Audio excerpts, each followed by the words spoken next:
that's me. You're probably wondering how I ended up in this situation.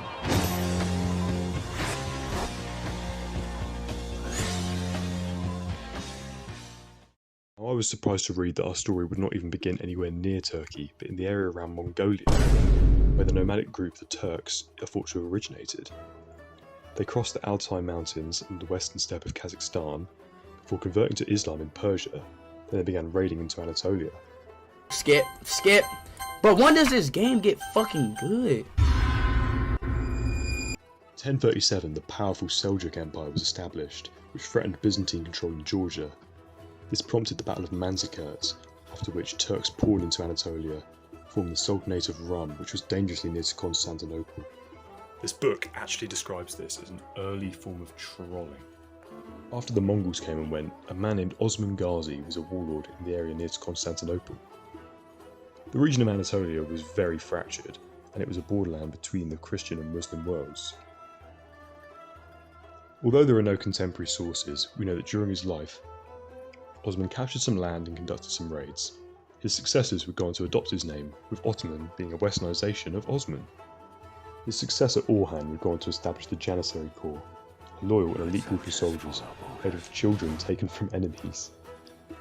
He would also take the fortress of Bursa, which would allow the Ottomans to abandon their nomadic ways and grow their power base. However, during an invasion by the Timurid Empire, the Sultan would be captured after the Battle of Ankara and would die as a prisoner of Tamerlane. In the aftermath of this, a battle royale would break out between the sons of the Sultan, in keeping with Ottoman tradition, until Mehmed I restored Ottoman lands under one banner. Halfway through the 15th century, Mehmed's grandson, Mehmed II, inherited control of the Ottoman Empire. He immediately began attempting to prove himself by capturing the ultimate prize of Constantinople. The city had been under siege 24 times, and successfully defended 21 times, but the Ottomans had a trick up their sleeve. In a siege lasting less than a month, Constantinople fell. The last Byzantine emperor was killed, and Mehmed rode into the city and declared himself Caesar. The Ottomans found the city in a terrible state and immediately began constructing defences and infrastructure, as well as converting the Hagia Sophia Cathedral into a mosque and building a new palace. Byzantine scholars also fled to Western Europe and brought with them the classical culture that would start the Renaissance. The religious turmoil within Europe at the time allowed the Ottomans to foster alliances there. This allowed them to have European allies during the European wars, as well as get people such as the Dutch to fight the Catholic Habsburgs on their behalf. The Ottoman Empire was actually far more tolerant than the Christian kingdoms of the day. Despite being the leaders of the Muslim world, they allowed Christians and Jews to live within their borders, relatively restriction-free. I say relatively because 1 out of 40 boys from these communities had to be given up to the Sultan, but then be circumcised, forced to either become governors or janissaries depending on their abilities. But in a time where people were being burned for their religion in Europe, this isn't that bad. It is what it is. It is what it is. I apologise for the interruption, gentlemen, but I have grave news. I had a look at my analytics the other day and found something disturbing.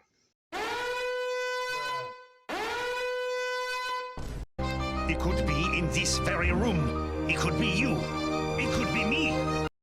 I find this news extremely alarming and promise to you guys that I will resolve it. I simply ask the American to step forward.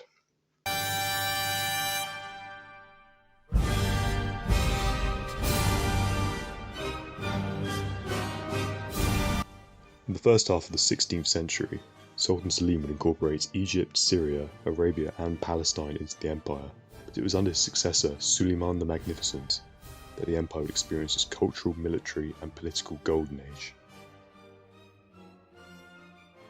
The Ottoman navy dominated the Eastern Mediterranean, and this led to comparisons to the Roman Empire being drawn. It also allowed them to make a fortune off a monopoly on Eastern trade. The region of Hungary was incorporated into the empire during this time, which secured the Baltic holdings. As well as this, Suleiman attempted to take Vienna twice. Closer to home, he greatly improved Constantinople, and built a beautiful mosque there that I'm not going to try and pronounce. It's famously recorded that during one of his campaigns, Suleiman was visited by Habsburg diplomats. Once they were shown into his beautiful tent, they were shocked to discover that he had a 4-tiered Venetian crown. This was an open mockery of the Holy Roman Emperor Charles V. The empire remained stable following the death of Suleiman, and Ottoman and Portuguese ships continually clashed in the Indian Ocean after the discovery of the Cape of Good Hope. In the Mediterranean in 1570, the Ottomans began to take Cyprus from the Venetians, and in the following years clashed more and more with the Christian Holy League. Despite this, the empire entered the 17th century in good shape. The turn of the 17th century was a part of a period of the Ottoman Empire known as the Sultanate of Women, in which the mothers of Sultan exercised large amounts of power. The century went on with a number of rebellions and a war with Persia, and power being held in the second half of the century by the Grand Vizier through the government in the Kuprala era. The century would end with the Great Turkish War against a large European coalition. This would include the famous Siege of Vienna, which would finally prove that the Ottomans were not invincible to Europe. And no, I'm not going to play the song, that's far too cliche, I'm not going to... The relief force that saved Vienna included the largest cavalry charge in history of 18,000 riders. The war carried on for a decade longer until the decisive defeat of the Ottomans at Zenta in 1699. This led to a peace treaty in which the Ottomans had to cede large amounts of land to the Habsburgs.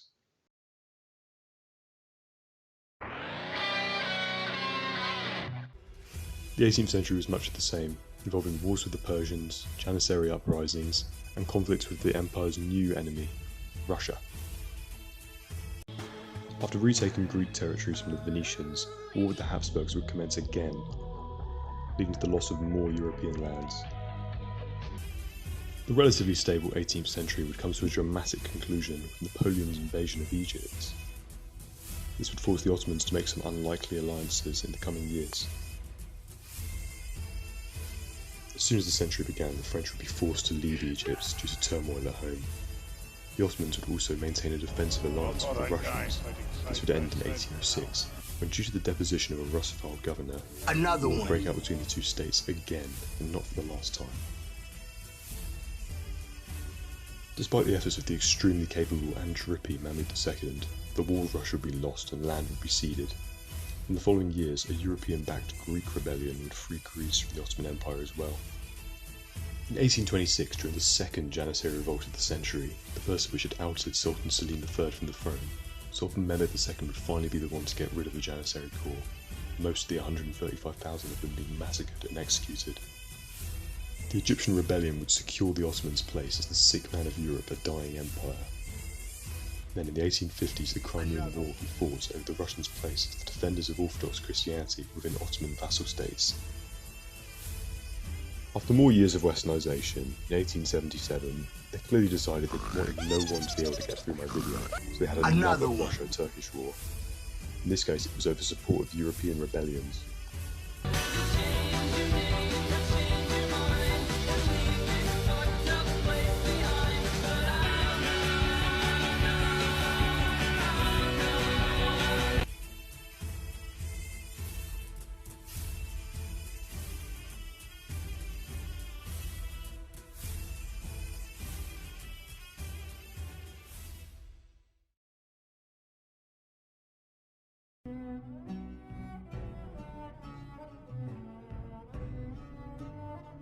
In 1908, the Young Turk Revolution would begin the Ottoman Empire's second period of constitutional monarchy. 4 years after this, the First Balkan War would begin, in which the Balkan League would attack and quickly take the Ottoman Empire's European possessions. After the powder keg of Europe that was the Balkans exploded in 1914, starting the chain reaction that would begin the First World War, the Ottomans would honour the Germano-Turkish alliance by entering the war. The first action they would take would be to raid the Russians' Black Sea ports, leading to a declaration of war from Russia again. Another one. But during the first half of the war, everything went well. There were victories in the Middle East, and famously at Gallipoli. This led the Ottomans to believe that they were on the winning side. Following the end of the First World War and the armistice with the British, the Ottoman Empire was left in a terrible state. A number of dynasties had fallen during the war, and the sick man of Europe was no different. The Treaty of Sevres had divided Ottoman lands into European protectorates, and the Sultan Mehmed VI was seen as a collaborator and a traitor. This began a nationalist resistance movement led by the famous general from Gallipoli, Mustafa Kemal. They beat the Allied occupiers and deposed the Sultan. I don't know. I never counted. I am not really a math guy, you know? In 1923, the Treaty of Lausanne recognised the Republic of Turkey as a nation. Turkish and the Latin alphabet were used in order to turn its back on the Ottoman history, and social reforms aimed to modernise Turkey. Mustafa Kemal, the leader, stated the new Turkey has absolutely no relation to the old Turkey. Turkey learned its lesson and remained neutral during the Second World War, only declaring war on the Axis powers as the Allies were approaching Berlin in order to get a seat at the negotiation tables, which you have to respect. And then during the Cold War, they were allowed to join NATO, and their security was guaranteed by the United States. This was due to their proximity to the Soviet Union. And then, in 1974, a military coup in Cyprus would provide a reason for Turkey to invade and establish the Turkish Republic of North Cyprus. They had military coups in the 60s, 70s and 80s, with civilian rule following the 90s. They liberalised their economy, which has been doing very well since, and their population has surpassed 80 million, but they still want to join the European Union. And that brings us to the modern day, which, to be honest, I am frightened to talk about. Turkey scares me. So, I'm just going to leave you with a quote from their president. "Democracy is like a tram. You ride it until you arrive at your destination, and then you step off." Have a good day. Stibidi dop dop dop dop dop. Yes, yes, yes, yes. Stibidi dip, stibidi double double double. That's a nice argument, Senator. Why don't you back it up with a source? My source is... You are doomed, Western Europe. We have taken Constantinople. Well, actually, because you took Constantinople, so many Byzantine scholars have been fleeing westwards, and that's allowed us to rediscover the classical era. It's great. It's really boosted our technology and our architecture and our culture. Thank you for that. Okay, whatever. I'm going to tax your trade to China. Let's start exploring.